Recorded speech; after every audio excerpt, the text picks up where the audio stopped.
गई है। मेरी एक बार एक औघड़ से मुलाकात हुई थी। हम लोग उज्जैन में थे। उज्जैन में बहुत तांत्रिक पीठ है, तो ये भैरव गुफा थी और मैं वहाँ भर्तरी गुफा के पास ही, मुझे जगह ठीक से याद नहीं आ रही क्योंकि मैं बहुत यंग थी तब। मैं शायद 23-24 की थी। 23-24 में नहीं, 20-21 की होंगी शायद। तब मैं गई थी वहाँ पर। मेरे पिताजी ले गए थे हम लोगों को, हमारा पूरा ट्रिप गया था। मैं मेरे पिताजी की वजह से बहुत सारे तांत्रिक जगहों पर मैं बचपन से ही रही। मेरे पिताजी बगलामुखी के उपासक थे, स्वामी दिव्य चेतनानंद, और साक्षात बगलामुखी ने उनको दर्शन भी दिया था। उनका आश्रम है राज राजेश्वरी पीठ, मीरा रोड में। तो उनकी वजह से तंत्र जो है मैंने समझा ज़्यादा, तो वो मुझे हर जगह पे ले जाते, शमशान पीठों पर भी ले जाते, साधना हमने वहाँ पर भी की है, तांत्रिक पीठों में भी ले जाते। ऐसे जितने जो तांत्रिक होते हैं ना, ऐसे एकदम काले कपड़े पहने, लाल कपड़े पहने, खूब ढेर सारी माला डाले हैं, शराब पी करके टुन्ने, और ऐसे भी भैरव की साधना कर रहे हैं, भैरवी की साधना कर रहे हैं। ऐसे भी जगहों पर मैं उठी बैठी हूँ। तो एक बार ऐसे ही हुआ, उसी भर्तरी गुफा में, मुझे याद है उसके पास ही एक स्मशान थी जहाँ शाम के समय में पहुंचे। तो वहाँ सारे तांत्रिक आए थे और एकदम, मतलब तांत्रिकों को देख करके 1 मिनट के लिए डर भी लगता है, झूठ नहीं कहूंगी। और हम यंग थे, काले काले कपड़े पहन करके, दाढ़ी बड़ी हुई एकदम, आंखें ऐसी लाल, बिकॉज उन्होंने चढ़ा ली थी। और कुछ उसमें से अच्छे भी थे। तो एक के पास में बैठी और मैं अपने ध्यान में थी, वो अपने ध्यान में थे।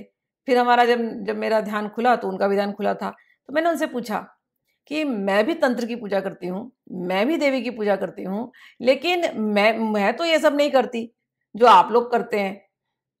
तो आपकी पूजा में मेरी पूजा में क्या फर्क होने वाला है? आपने ये पूजा क्यों ली? आप शुद्ध तरीके से पूजा क्यों नहीं कर सकते हैं? आपको क्या जरूरत है ये सब बलि वली देने की?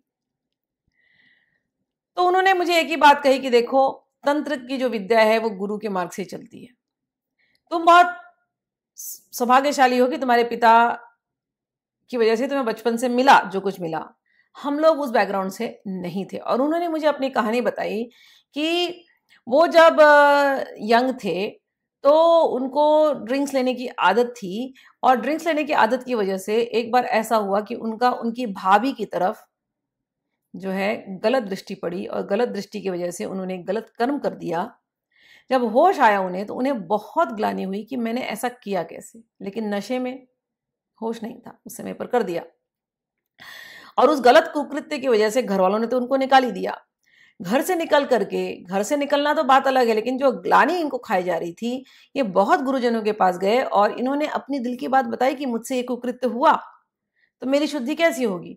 लेकिन हर जगह उनको जो है, उन्होंने कहा कि जितने भी मैं वैदिक तरीकों में गया या मैं बड़े उच्च गुरुओं के पास गया, उन्होंने मुझे घृणा की दृष्टि से ही देखा। फिर मैं अपने औघर गुरु के पास जब गया, जो उनके गुरु औघड़ थे, स्मशान में रहने वाले, वो उनके पास जाकर के जब इसने, जैसे इसके अंदर ऐसा हो गया था कि ये मर जाएगा, इसको आत्महत्या करने की इतनी ग्लानि थी कि आत्महत्या करने की इच्छा हो गई थी।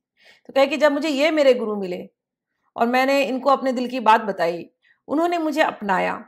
ये स्मशान में रहने वाले मेरे गुरु थे, उन्होंने मुझे अपनाया और उन्होंने मुझे देवी की, काली माँ की साधना दी और कहा कि तुम्हारे अंदर जो ये रक्त बीज बैठा हुआ है, रक्त बीज यानी ये जो काम अग्नि, समझ में आया ना, काम क्रोध के जो बीज हैं, इसको तुमको खत्म करना है तो काली माँ ही तुम्हारा मदद करेंगी। तो उन्होंने मुझे काली साधना में दीक्षित किया और मुझे स्मशान में बैठ करके साधना करने की का प्रयोग बताया। तो मेरे को जिस गुरु ने मुझे अपनाया, इतना प्रेम दिया, और मुझे नहीं देखा कि मैं ऐसा घोर पापी हूं, तो उन्होंने मुझे ये बताया, तो मैं अपने गुरु के मार्ग पे चल रहा हूँ और धीरे धीरे धीरे धीरे मैं भी पवित्र हो जाऊंगा। इस प्रकार से वो जो घटना घटी, उसने, मैं जब वापस आने लगी तो मैं सोचने लगी, हाँ, अलग अलग प्रकृति के साधक हैं। कोई भक्त प्रकृति के हैं, वो बचपन से ही अच्छे फैमिली में पैदा हो गए, वो भक्ति में ही लगे हैं। उन्हें को ऐसे खान पान की तरफ, हम लोग जैसे मेरी फैमिली थी, मुझे कभी, हमारे पीढ़ी दर पीढ़ी में कहीं मांस नहीं है, मदिरा नहीं है, तो हमें पता ही नहीं क्या होता ये और दूसरे भी तो ऐसे साधक हैं जिनके घरों में ऐसा बचपन से ही है, तो वो, हम उनको जज नहीं कर सकते, उनको प्रकृति ने उनको वहां रखा है, लेकिन वो भी फॉरवर्ड जर्नी पर जा रहे हैं। तो तंत्र ने और अघोर पंथ ने उन लोगों को भी अपनाया और वामपंथ ने उन लोगों को भी अपनाया जिनके अंदर एक्सेसिव ये है।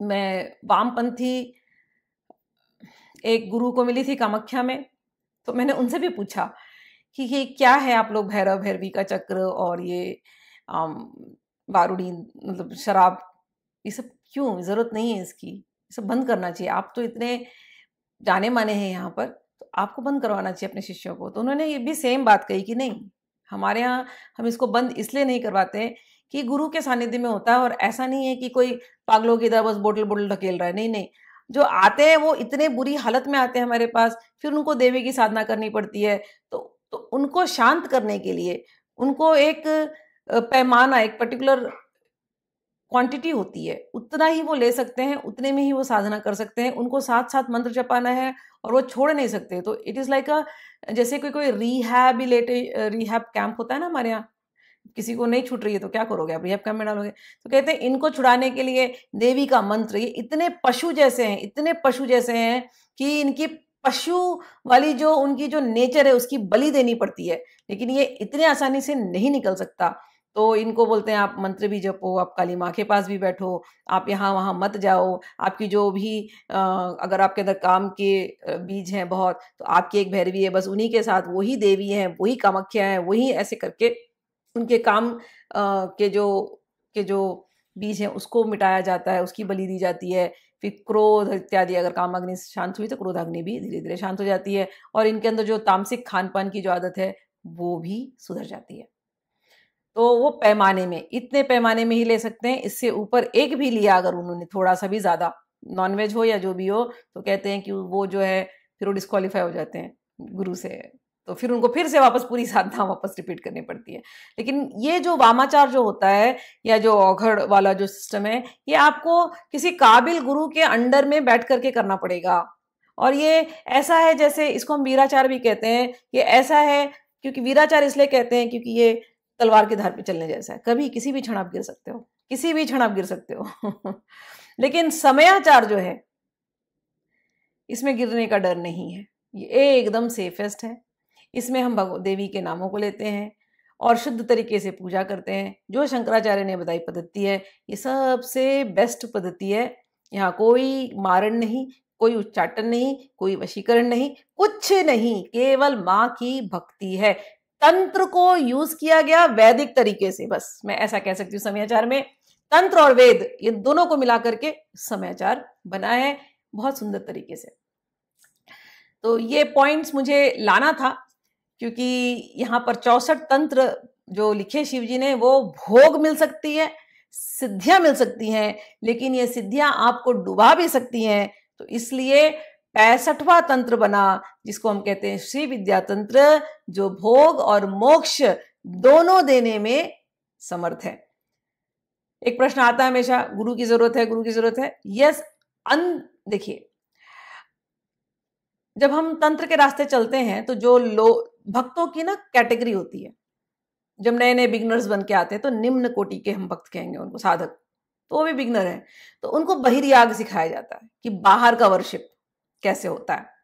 तो उसमें अग्नि की वर्शिप, सूर्य की याग, फिर चंद्रमा कैसे हैं, फिर उनके मंत्र होते हैं, फिर श्री चक्र के देवियों के मंत्र होते हैं, फिर मुद्राएं होती हैं, ये बहिर्याग कहते हैं निम्न लोगों को। फिर कोई साधना में आगे बढ़ते बढ़ते बढ़ते बढ़ते गया, और कोई या तो कोई पहले से ही ऐसा आया कि वो बहुत पहुंचा हुआ है, हर भक्त हर साधक अलग है, इसलिए गुरु के साथ जब आप रहते हो, गुरु को पता है कि ये साधक ऐसा है, इसको ऐसे साधना देनी चाहिए। सबके लिए one size fits it all ऐसा वाला यहाँ पर सिस्टम नहीं है। इसलिए कई बार आप गुरु के पास जाएंगे, गुरु ने अलग अलग शिष्यों को अलग अलग साधना दी होगी, there is no one system.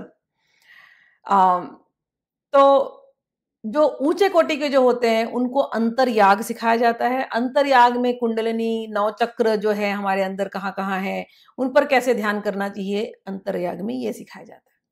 और कुछ जो होते हैं मिक्स्ड, मिश्र, तो उनको बहिर्याग और अंतर्याग, ये दोनों मिश्रित उनका चलता है।